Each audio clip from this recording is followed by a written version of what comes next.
Hi guys, welcome back again to my channel. So for today's video, I will show you a simple way on how to create an abstract function on your base fragment, which is also an abstract, and apply it on your existing fragments. So like if you have fragments, like say 100 fragments, a common way you need to go to each fragment and implement the function. I will show you the simple way.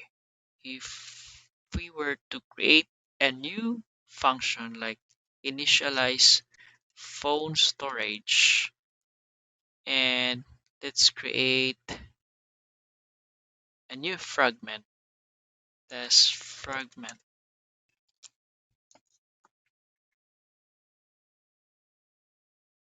Let's extend this,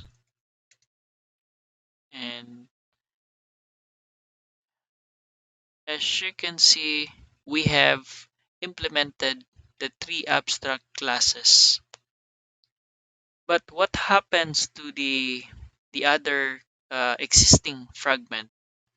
So it will show an error because there is this new abstract function that needs to be implemented.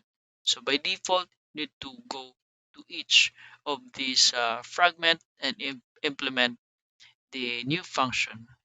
So I have a better and simple way. So you need to first delete the new function and then go to your base fragment and make sure that it's never been used, and go to more actions and then implement method storage.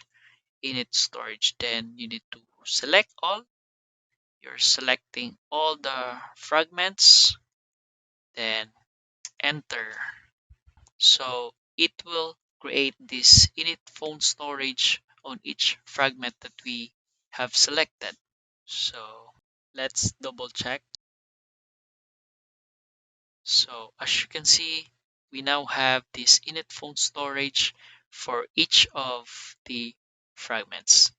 Yeah, that's it. So thank you guys for watching. Don't forget to subscribe and like. And if you have any question, you can comment below. Or if you have any content suggestion, you can also comment down below, and I will create it for you on the next video. Thank you so much. Bye.